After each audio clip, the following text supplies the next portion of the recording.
Entre los muchos comentarios que he recibido, hay uno que me ha llamado la atención, que es una hermana que me pregunta para qué y por qué debemos de orar. Y realmente que es un comentario interesante porque muy pocas veces nosotros hablamos de las oraciones, de la oración y cómo orar. ¿Para qué debemos de orar? Creo que antes de preguntarnos por qué debemos de orar, debemos estar seguros a quién le estamos orando. Es muy importante que antes de empezar la oración entiendamos que a quién le estamos orando, nuestro Dios. Es un Dios omnisciente, omnipresente y omnipotente, todopoderoso. Es el Dios creador de esta tierra, de este universo y de todos los universos que puedan existir. Entonces quiere decir que antes de empezar a orar tenemos que saber a quién le estamos orando. Y le estamos orando al creador total de todas las cosas visibles e invisibles. Después que tenemos esa noción en la cabecita nuestra, tenemos que entender que hay un solo camino para llegar a Dios. Y ya nos dijo Jesucristo, yo soy el camino. Por eso es que en el nombre de Jesús, nuestro Padre Celestial siempre nos va a escuchar.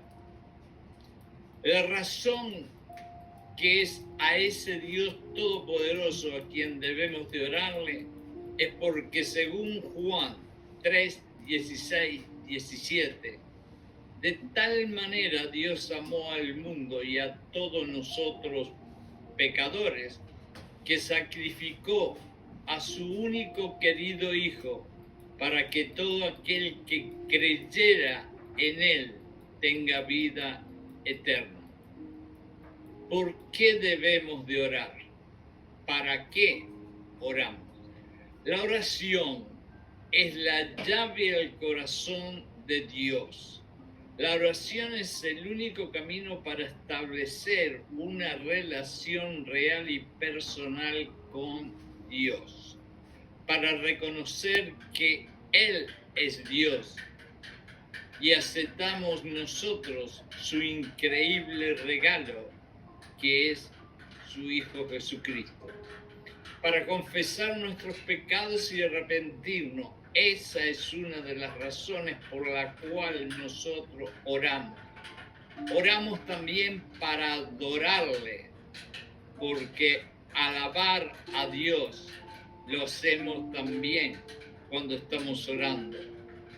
Y también para que oramos podemos decir para que su voluntad sea hecha en nosotros, como decimos en el Padre Nuestro.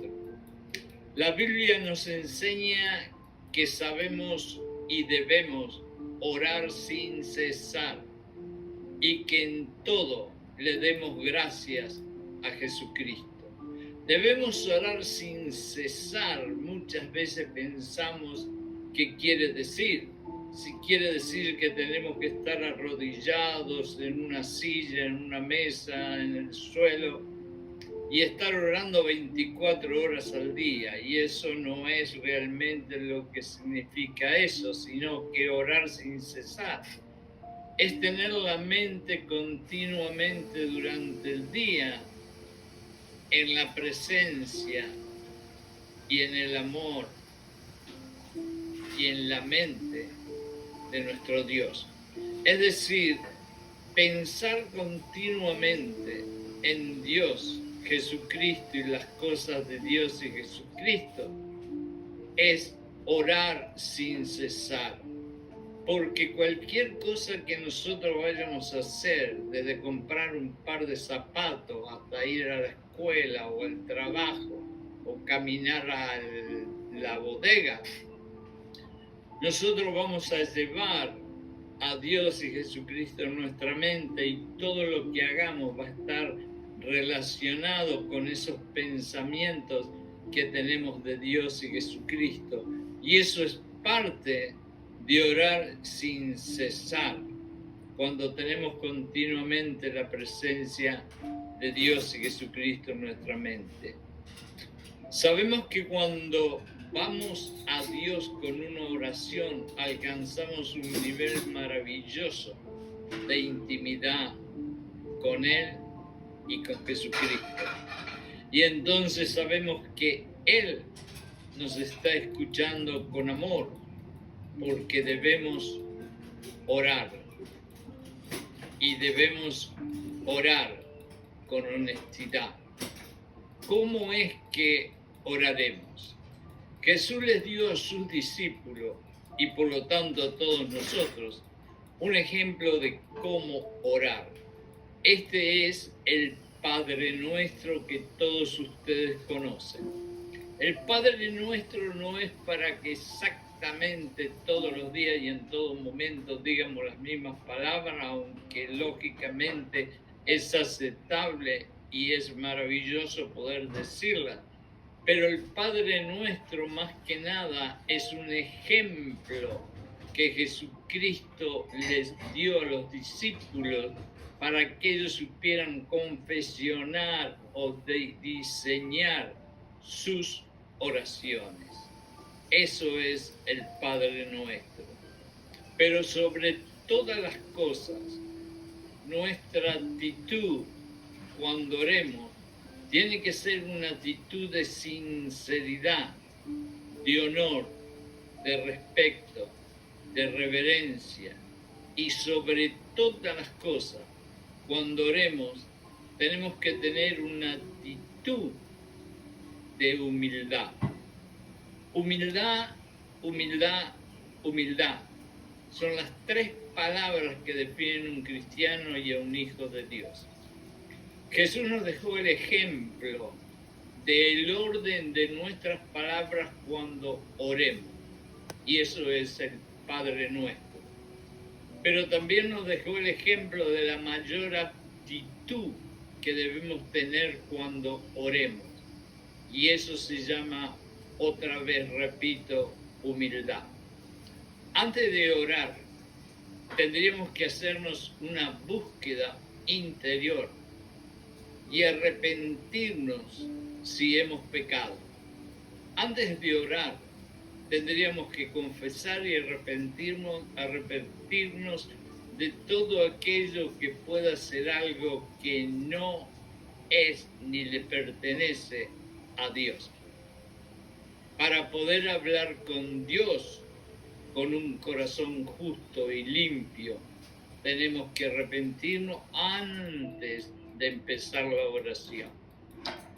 En Santiago 5:16 podemos leer: la oración eficaz del justo puede mucho. Pero vamos a ponerle énfasis a esa palabrita, justo. Quiere decir que justo, que es de justicia, hace justicia consigo mismo en el sentido de limpiarse espiritualmente antes de arrodillarse o sentarse o estar parado, orándole al Dios Todopoderoso del universo. Siempre hagamos una introspección en nuestro corazón para estar seguros que cuando vayamos a hablar con nuestro Padre, tengamos nosotros nuestro corazón, nuestra alma y nuestra mente en una posición de limpieza espiritual. La oración es un canal a través del cual construimos una relación íntima con nuestro Dios y sentimos su presencia y su amor en nosotros cuando oramos con honestidad, humildad y limpieza espiritual. El Señor nos fortalece en tiempo de tentación a medida que creemos más y más en sus promesas y buscamos su ayuda. Esto está en 1 de Corintios 10:13. Dios es fiel para perdonar nuestros pecados y limpiarnos de toda maldad solamente cuando confesamos nuestros pecados en oración. La oración es nuestra fuente de guía mientras buscamos la dirección del Señor y escuchamos sus instrucciones. Podemos leer el Salmo 32, 8. Dios nos ayuda a entender su palabra mientras leemos y le pedimos que hable a nuestro corazón. Y la oración es un escudo que nos protege de las ansiedades y las preocupaciones que tenemos cuando recordamos que Él tiene el control total y proporciona la gracia que necesitamos en cada situación. A través de la oración, el Señor nos da valor y confianza para enfrentar los desafíos y nos recuerda que Él pone limitaciones soberanas a las cargas que llevamos.